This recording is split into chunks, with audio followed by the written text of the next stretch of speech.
Thank you for staying with us. Just before we get into that bit of the role of traditional institutions in a democracy, this one came in while we were on break. Worry E. Victor says, talking about grassroots security, I wish to propose that the man of war Nigeria established with a decree should be looked into. They are well organized and at the grassroots. They are in schools and institutions. With their training and structure, they are an asset.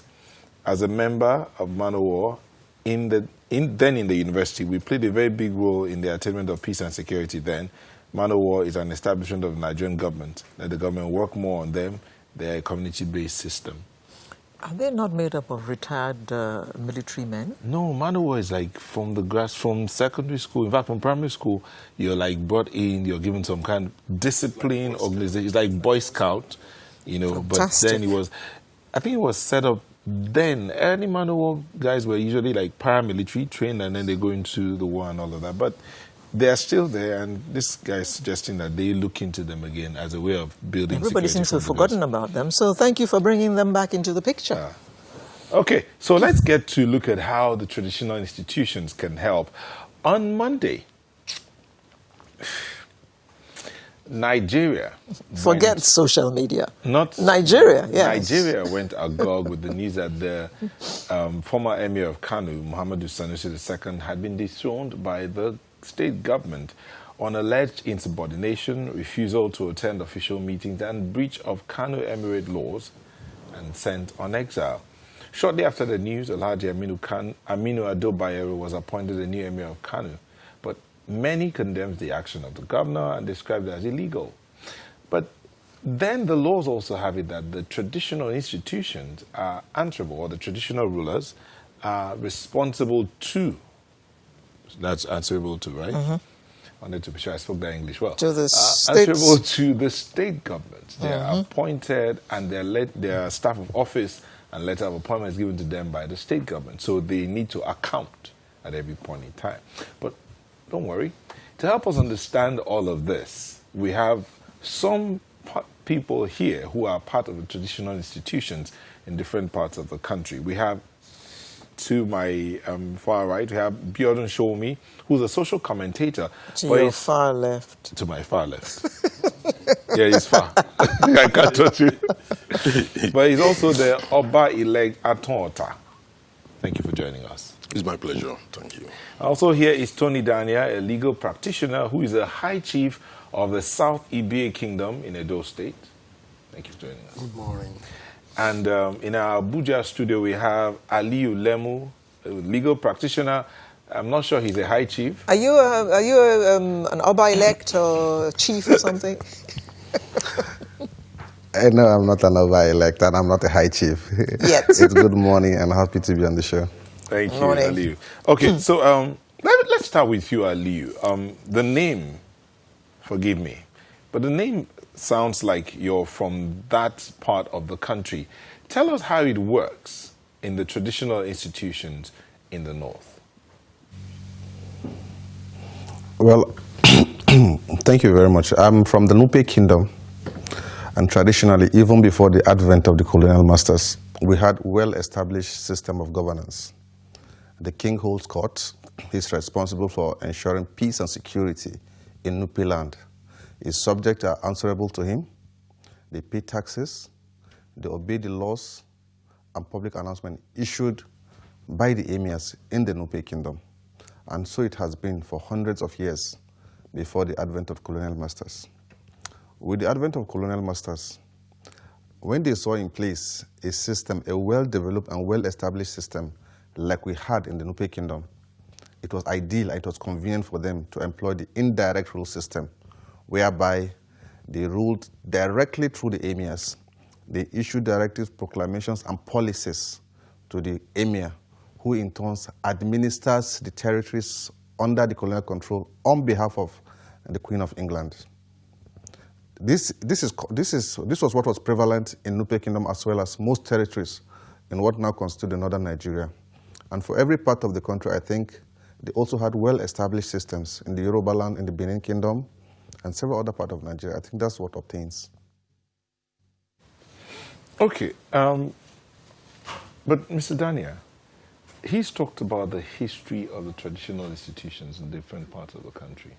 I mean, he talked about Nupe and what it's obtainable in the traditional culture. Yeah. And I'm sure you do agree with him. Yes, so I will add that in the north, the religion, culture, and tradition were fused in the administration of the northern part of Nigeria, such that the emir is not only seen as the king, it's also seen as the leader, religious leader of the community. And that is why it was very easy for the colonial master to administer the north. Okay, and which is not the situation in the southern part of the That's country. not the situation in the where south. the traditional institutions were separate from the religious leaders. institutions and the Yes. state as well. Yes. Okay, but the question of dethroning or removal of those who occupy the traditional stools, they were supposed to be the ones managing the local communities. Their subjects, as I said, were answerable to them. What part of is there a portion of our constitution that allows that removal? Well, before the advent of the constitution or a democratic system of government, the kings, the emirs, the obas, the ezes were in charge. And then when we accepted democracy, every person succumbed to the ground norm, which is the constitution.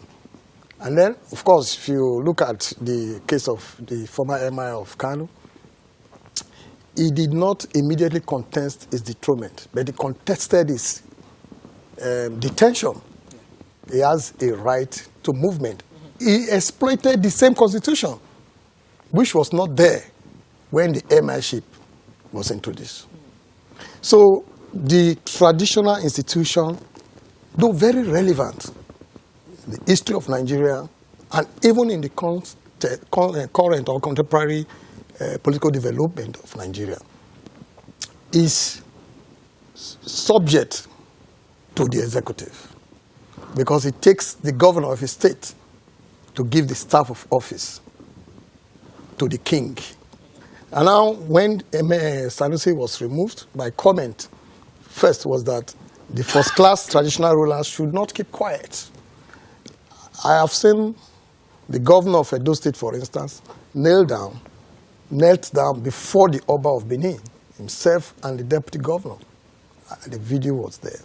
Now, that is not supposed to be. In as much as you are supposed to respect the Oba, you are constitutionally the governor. It's like President Buhari going to bow down before the Sultan of Sokoto.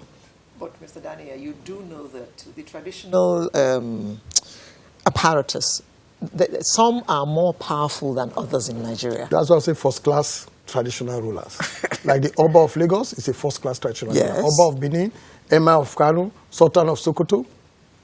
Sultan of Sokoto is not only seen as the #1 king in the north, is also the #1 Islamic leader in Nigeria. Yes, until the Sultan sees the moon, the fast does not begin. So having said this, the traditional institutions in Nigeria have come and have assisted greatly in the history of what we call today's Nigeria. Now, trying to find a place suitable for them to continue to act the way they have been doing, helping the community, educating their subjects and all that. The Constitution has not made enough provision. Okay. Now, Mr. Shome, now, he said the former emir did not argue his dethronement. Immediately. He only argued his Confinement. exile, for instance, I mean, for a better word, his banishment. Where is the place of that kind of power in the Constitution of the Federal Republic of Nigeria in a democracy? Okay. When it comes to traditional institutions, unfortunately, you have different laws governing it. You have the laws on fundamental human rights, which the post-Emir, H.R.H. Sanusi, is now trying to enforce, or has enforced, based on the judgment of the Federal Court. Because he was released yesterday. Yesterday. And then you have the state edicts. That's the complexities. In each state, it differs. You know, what applies in Lagos might not apply in Ogun. What applies in Ogun might not apply in Kano. So that is the issue. But when you look at all of them, there's two major issues, at times conflicting. The first one is the role of the traditional ruler in terms of the statutory duty, in terms of attending traditional council meetings. That is statutory. It's just like what happened in Ekiti, which the governor is now trying to administratively ask those traditional rulers to explain why they have not been attending the statutory meetings since August. You know, that to me is perfectly in order because it's your statutory duty. Once you agree to become an Oba, you must perform those functions.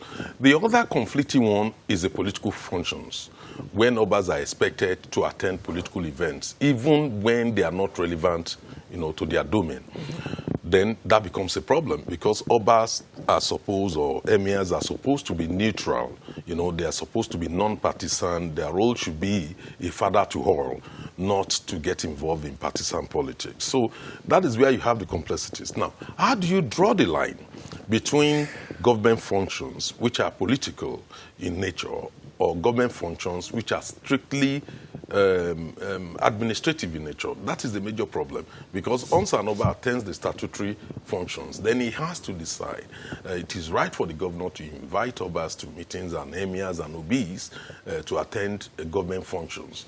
But which one is political? Which one is not? Which one will make you to appear to be the appendage, you know, the sidekick of the governor? Or not? Is it relevant to your domain? Is it relevant to the aspirations of the people? Is it about development of the state or development of your own locality? You know, these are critical issues which Obas are expected, you know, to make decisions on themselves, whether this is appropriate or not. But in terms of the statutory meeting, they are bound to be there. Let me give you examples of some of the functions which Obas cannot rightfully, you know, avoid. Independence Day, you cannot avoid that. How is that political? The Armed Forces Remembrance Day, you know, there are events like that which Obas must be there. And if you're not there, I think government has the right to ask questions. If you are not, no one knows why you have not been attending those functions. But when it comes to political rallies or other political programs, Obas are not supposed to be there. And that is the truth of the matter. Because they are father to all. They cannot be a father to one faction against the other within their domain. So in a way, the Obas, the traditional institutions themselves, play themselves into the hands of the political institutions. Is that what you're implying? It depends on how we look at it, because it evolves. Don't forget, when we change the modern system of governance, you know, we change to what we have today. Basically, it affects social organizations of different communities in the country. And suddenly, the role of the Obas as the executive, judicial, and legislative functions suddenly got whittled down to more or less promoting development of their community and ensuring peace and stability within their community. Even these roles are not recognized in the Constitution. But the fact of the matter is governors hold the Obas responsible for peace and security of their environment. So because Obas don't have a clearly defined role in the Constitution, yet there is huge expectation that, look, we will hold you responsible if there's a breakdown of law and order. So maybe we need to rethink, you know, the current role of the Obas within, you know, the current organization, political organization within the country. They certainly clearly have a role. I'm going to come back to you on the thing, this thing about weighing tradition as against the modern day governance system as it is. We'll come back to that. Let me get to Aliyu. Aliyu, how do we draw the line? Because from what Mr. Shomi has talked about here, it appears there's a line between political governance and traditional governance. How do we draw the line so that each one plays the role to get the society to where it needs to get to? I think the line, at the moment, the line is very thin.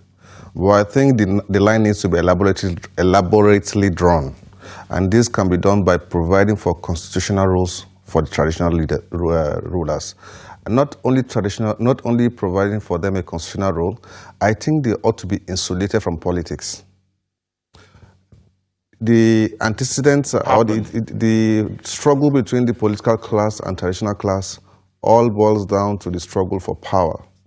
Before the advent of the colonial masters, all powers, most of the powers most of the power was wielded by our traditional institutions. But with the gain of independence of Nigeria, that power was effectively transferred to the political class. Under the 1960 and 1963 Constitution, the colonial master, before they bequeathed the government to the politician, realized the need of traditional rulers or the important role they play in the administration, in the proper administration of law and order in society, provided for a council of chiefs under the 1960 and 1963 Constitution, which was later replicated in the 1979 Constitution by providing for council of states. Even at the moment, although not constitutionally provided, I know in most states we still have the council of chiefs who attend meetings with the state executives and provide advice and give their advice on chieftaincy matters, security, and some other issues that affect mainly the grassroots. But in the 1999 Constitution, the entire powers granted to traditional rulers to be members of the Council of State was effectively removed, rendering the traditional rulers, I will not say powerless, but effectively the politicians have taken all the powers to themselves. It is only when they need the support of traditional rulers, when they are campaigning for election, you see them running to one traditional ruler after the other, paying homage and doing all this. But effectively, the moment they are elected, the traditional rulers are being relegated to the background. And this brings to fore the need to provide for them clearly spelled out constitutional duties and responsibilities, as well as insulating them from political activities. If a traditional ruler does not wish to attend a political event, I don't think he should be compelled to. If there are statutory duties, there are statutory functions, let's say Independence Day, the Democracy Day, and some others, well, I think maybe statutorily they can be made to attend those. But other than those, I don't think they should be compelled. And the removal of the traditional rulers should not be something that should be at the whims and caprices of a sitting governor. Governors come and go, governments come and go, but traditional institutions, they outlast most governments. The former Emir of Kano, Alhaji Ado Bayero, spent almost 40 years or more than 40 years on the throne. He saw government one after the other come and go. They need to be insulated from politics. They need to be protected. By virtue of the 1999 Constitution, which we operate, every individual, including emirs, have a right to fair hearing. Before the Emir of Kano was dethroned, I don't think the issue of fair hearing actually arose, although he's not contesting his dethronement.